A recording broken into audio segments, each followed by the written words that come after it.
as we're experiencing the hottest days on Earth.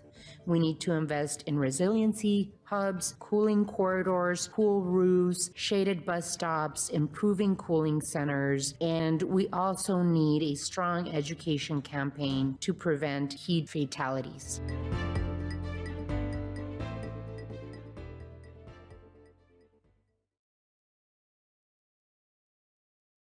Hi, everyone. I'm Shannon Osaka, climate zeitgeist reporter for the Washington Post, and welcome to Washington Post Live. Today, it is well over 100 degrees in Tucson, Arizona, and my guest is going to tell us all about how she has been leading her city through this historic heat wave. Mayor Regina Romero, welcome to Washington Post Live. Thank you so much for inviting me, Shannon, and happy to be here and have a great conversation with you. Well, let's get started. I mean, today Tucson is, I believe, the fourth hottest city in the country. What programs are in place to help residents stay cool? Well, it's both a short-term and a long-term approach to climate action and resiliency, and being the first mayor of Tucson really to have a deliberate and focused approach to climate action. We've been able to move fast and furiously in the past 3 years, and long-term approach is really following a climate action and adaptation plan that we put together in record time with incredible community input. From that climate action plan, we've been able to distill an implementation plan. And thanks to President Biden and our congressional delegation and those in Congress that voted for the American Rescue Plan Act, that voted for the bipartisan infrastructure law, for the Inflation Reduction Act, cities like Tucson are and can lead on climate action and adaptation. And so the long-term approach is really to diminish greenhouse gas emission. And thanks to the Federal Transit Administration and the bipartisan infrastructure law, the city of Tucson has received $48 million, almost $50 million, to change our entire transit fleet to zero to low emissions. So City of Tucson has the largest electric bus fleet in the entire United States. And by 2025, we will have a decarbonized fleet in the city of Tucson. That's long term.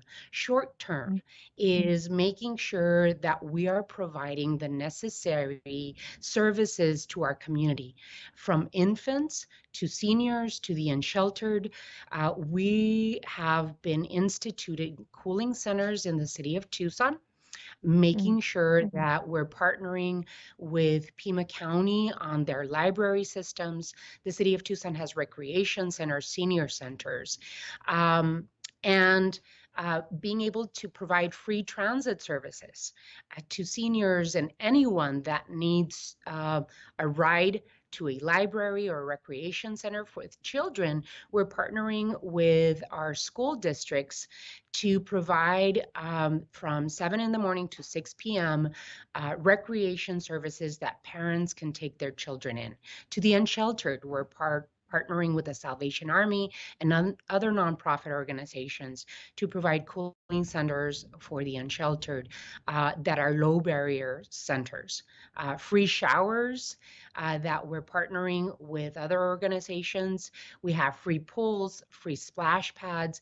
And long-term, adding to that long-term approach, my goal is to plant 1 million trees by 2030. That's a nature-based solution, but we have to pair that nature-based solution with long-term solutions. So diminishing greenhouse gases and gobbling up greenhouse gases with our Million Trees initiative. So in the last 3.5 years, this particular mayor and council have done incredible work to mitigate heat and prepare ourselves for the future.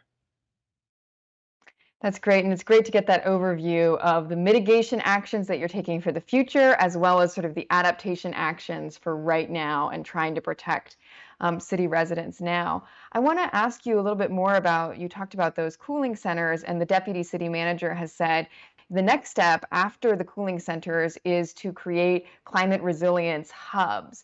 Can you talk a bit more about what those hubs would look like, where they would be housed, and what kind of services they can provide?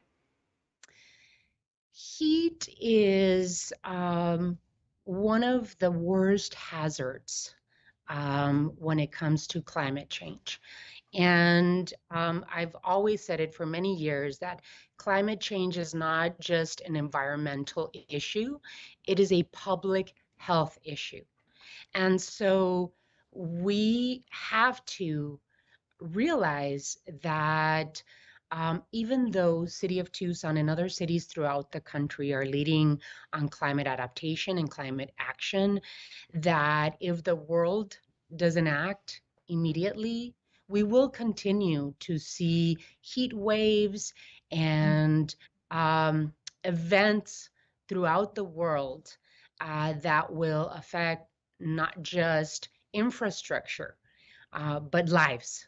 And so Mm, um, I am calling on the federal government, on OSHA to institutionalize equitable rules for outside mm, workers, because as we all know, the front line of climate change are the most vulnerable amongst us. So that's mm, children, seniors, low income community, communities of color, outside workers, and the unsheltered. And mm, so we've got to be able to mitigate, but also prepare for resiliency and the possibility of this being the new normal. So, resilience hubs are basically cooling centers, but that can sustain themselves with solar energy and batteries.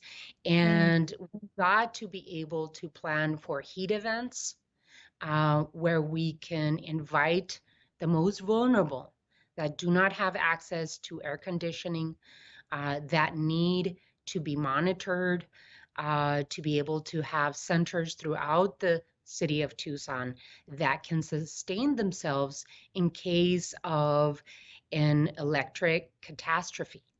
So that is my new focus in terms of where we go as a city in terms of climate mitigation and climate adaptation. And in the meantime, we have to create cooling corridors, and we use a lot of science behind this, a lot of data behind the decisions that we're making as a city. The most vulnerable communities, um, and it's no surprise, live in the lowest income areas of our city. This is where we have the highest heat island effects in our city.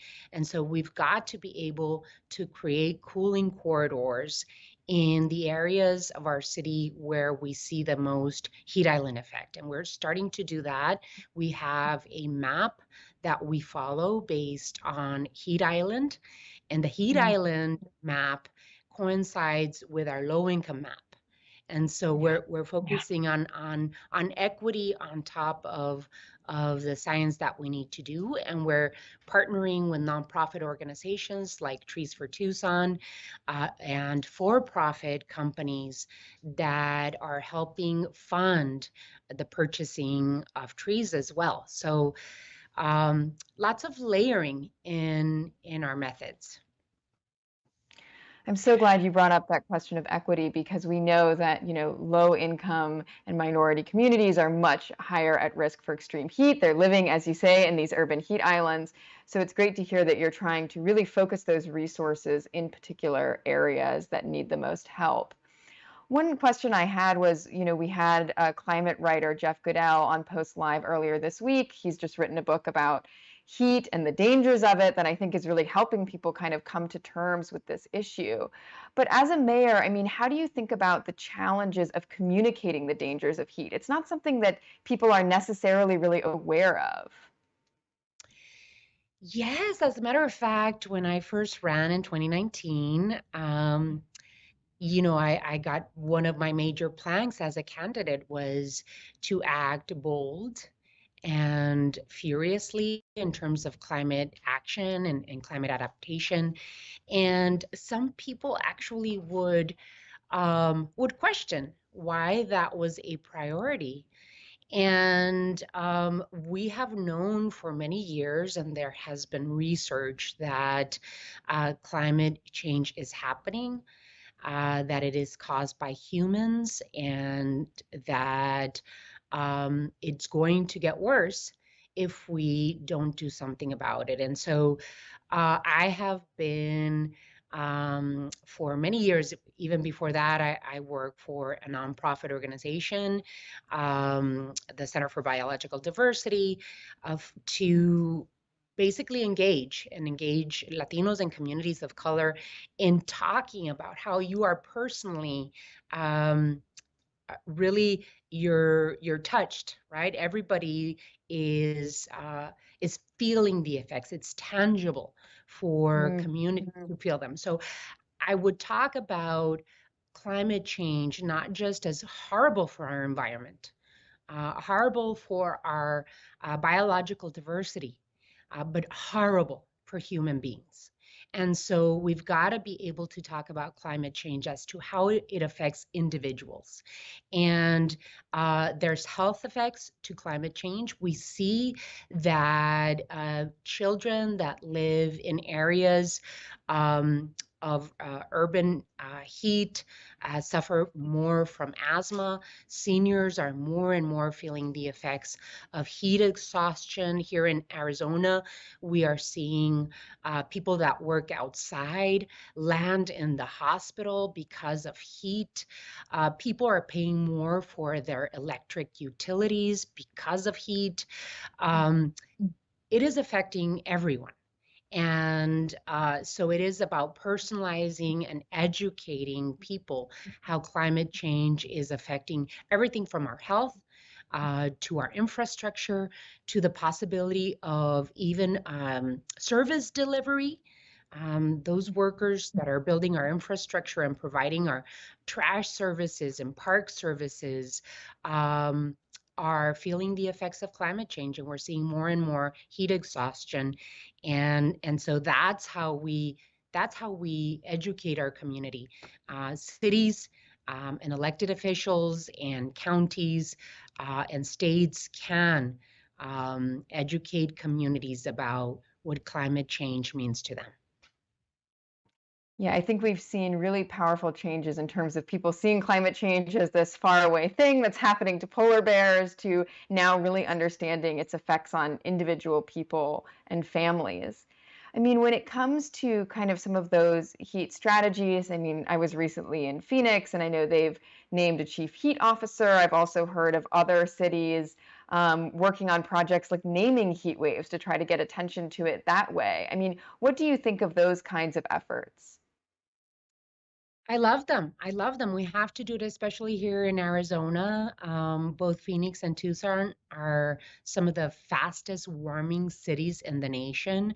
Uh, Talking about the tangible effects of climate change here in Arizona and throughout the Southwest, we are living through a 22-year drought, and it is affecting the capacity to be able to deliver water to cities.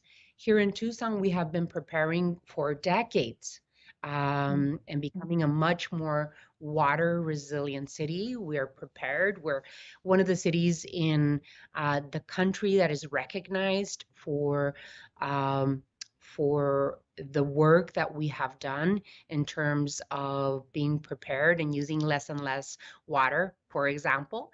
Um, Having 250,000 more people in Tucson, we are using the same amount of water that we did in the Mm, 80s. But this has been decades of educating our water users here in Tucson and sending conservation signals so that they can use less and less. And this is part of the education piece. We're doing the same thing with climate action and climate adaptation. The first thing mm, that I wanted to do as a mayor was declare a climate emergency. And we took Mm, our time with the climate emergency. We passed it in September of 2020 because I wanted that climate emergency not to just be words on paper. I wanted to be the beginning of an action plan. And we described in our climate emergency what we were going to do in every single department of our city.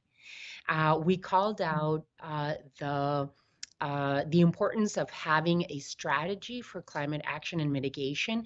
We built, with the help of the community, the Tucson Resilient Together, that is our climate action plan, in record time. In 14 months, we did thousands of hours of community outreach and surveys to make sure that we were hearing the voice of Tucsonans. We were very deliberate about working with vulnerable communities.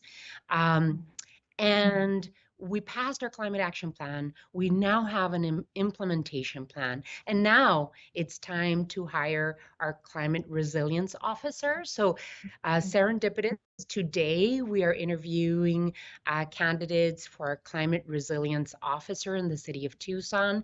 And that climate resilience officer will lead a team, our climate action team of other departments, and possibly hire other individuals to help us make sure that we're institutionalizing and moving on the implementation plan.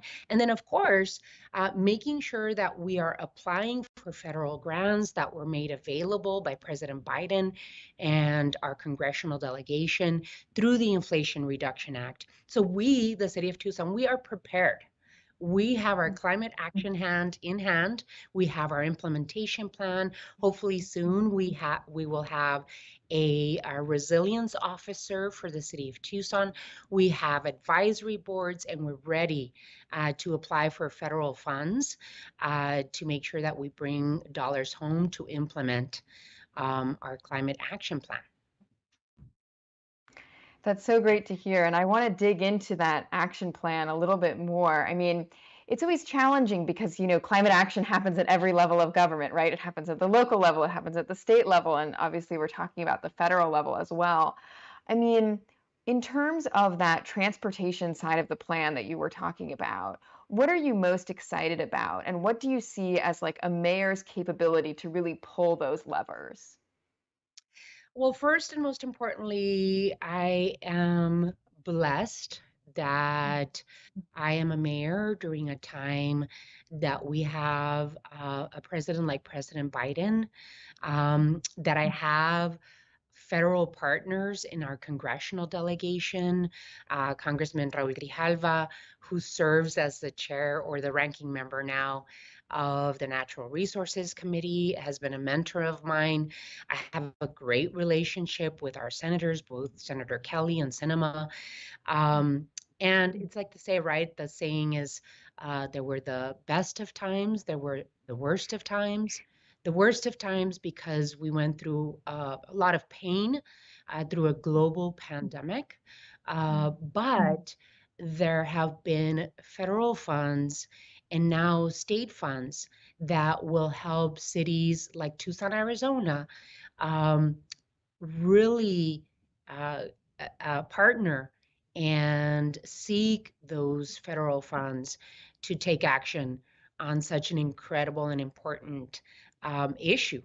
And cities throughout the country, like I said, can and should lead on climate action and resilience. In terms of transportation, the city of Tucson has received $48.9 million from the Federal Transit Administration to change our fleet.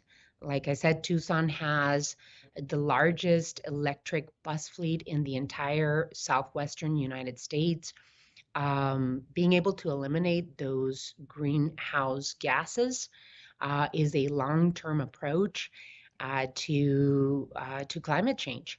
And so being able to have those available funds has been a game changer and transformative for our city. Have you run into any criticism? I mean, from members of the city, from people at the state level who are saying, you're focusing too much on climate change when you need to focus on maybe things like homelessness or stuff like that? Well, serving as mayor for the last 3.5 years, and I served as a council member for Tucson for 12 years. I understand that public policy is not a one and done, right? It is complex, and believe it or not, I have the mental capacity to be able to focus on many issues that affect the city of Tucson. And so, as we work and focus on climate action and adaptation and climate resiliency, we have been equally effective on being able to focus on the affordable housing crisis and unsheltered homelessness, which is an issue. And both of them, affordable housing and unsheltered homelessness, and infrastructure investment, are issues that have been ignored really by our society for decades. And because of a global pandemic, they were highlighted and exacerbated. And so mayors throughout the country have had to walk in the last 3.5 years into trying to solve societal issues that have existed way before we were elected. And so we, again, thanks to federal funds, American Rescue Plan Act money, the city of Tucson created the Housing First program, which is an evidence-based program that houses individuals first and wraps around the services that they need in order um, to get healthier.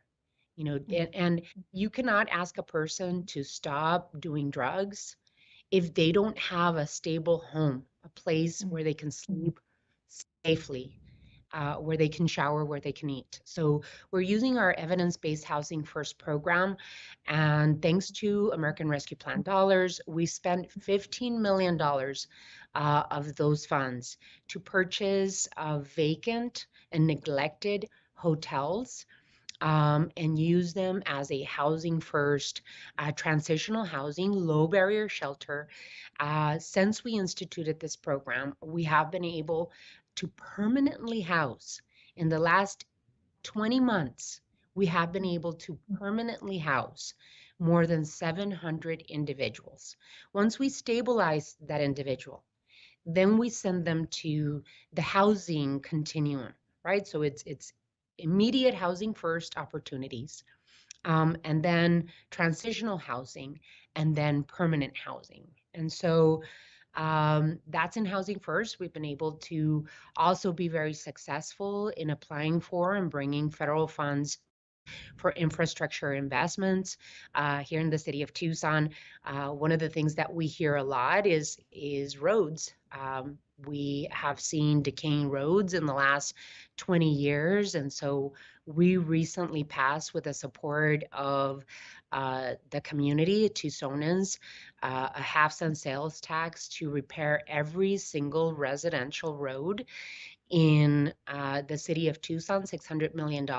And we're creating roads not just for vehicles. We're creating complete streets where $150 million of those funds are going to create more infrastructure for pedestrians, transit, and bicyclists.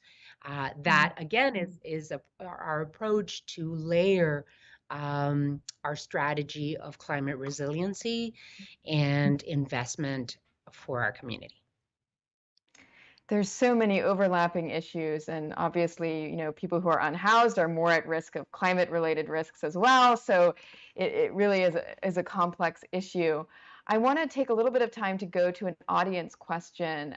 We have a question from Hillary Varnador from Arizona, who says, monsoons knocked out power in parts of Tucson and Pima County this month. How is the city collaborating with the state and utilities to make our grid more resilient to storms and prepare residents for the impacts of future weather events? Wonderful question. We have We have drought. We're living through a drought in the Southwest more than 22 years, but we have torrential monsoons. And as a native Sonoran desert dweller, my family has lived in the Sonoran Desert, either on the Mexican side or the Arizona side for 7 generations with my children. We prepare for the monsoons. Most people are educated in terms of how to deal with the monsoons. Here in Tucson, what we are doing is that we created a green infrastructure program. It's called Storm to Shade, where we're building green water harvesting and stormwater harvesting infrastructure to try to deviate stormwater into planting trees and watering those trees with stormwater in the city of Tucson. For many years, we created a conservation program in the Tucson Water Department where the more water you use, the more you pay into our conservation fund. And we have incentives for water harvesting in residential homes. Um, and those methods of diverting stormwater are important for the city of Tucson. With Tucson Electric Power, which is the company that provides electric utility here in our region, is that they're trying to create a more resilient system to make sure, and they're investing money into this, to make sure that we don't have outages and that less and less people have to suffer through those torrential monsoon storms um, and being cut off from utility. In the East Coast, people feel as though AC, air conditioning, is a luxury. Here in the Southwest, AC is a necessity. And so being able to protect people um, from their, being able to have that electric utility be able to deliver their AC is so important. And part of the resilience hubs that we're planning in terms of heat resiliency is to be able to provide those emergency situations if electricity is cut off. I believe that most recently 1,500 homes were cut off because of the monsoons. To be able to have those resilience hubs be a place of refuge for people that need to be in a cool place with water and food and a place for their children and their seniors and themselves to come in case of an emergency. Absolutely. It's so important to have those places for when we are facing those really dangerous weather events. We have about a minute or two left, and I want to just pivot and ask you a little bit of a different type of question. Recently you spoke out about the Supreme Court's decision on affirmative action, and to my understanding, you are the first in your family to graduate from college, the first woman mayor of Tucson, the first Latina mayor of Tucson. I mean, how has education provided the opportunity for those firsts? Well, I'm the proud daughter of immigrants. I was born in Yuma, raised in Somerton, Arizona, 10 minutes from the border in the Yuma Valley. And our family worked in the fields. Both my parents did. We did growing up. I'm the sixth and the youngest of six in an immigrant family.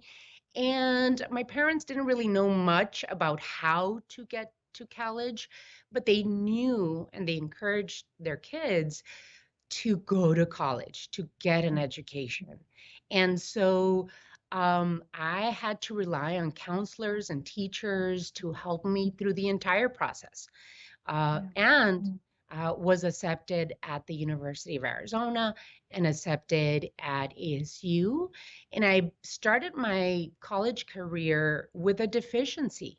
And so the deficiency was in math and English.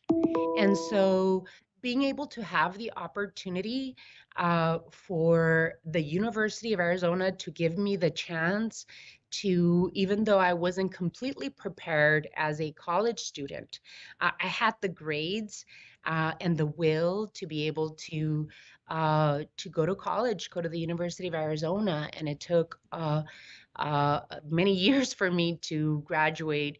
But still, in 2001, I became the first in my family to graduate from college, not the last, but certainly the first. And I had to go through a lot of barriers to get there and to remove the opportunity for students like me that are first generation college bound is short-sighted because the education that I've received from both Pima College and the University of Arizona changed my economic future for the better. It's adding to the economy of our state and our country, being able to offer opportunities to students like me um, to change their lives for the better. And so it is short-sighted and it is proof, I am proof that we still need these programs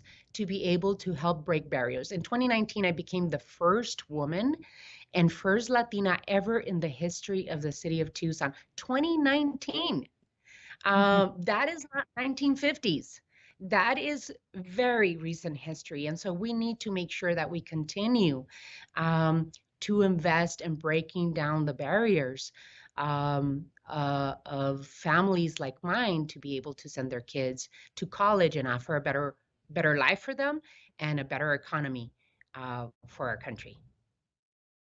Thanks so much for sharing your experience and sharing that story. Unfortunately, we're out of time here. So, Mayor Romero, thank you so much for joining us and sharing your expertise.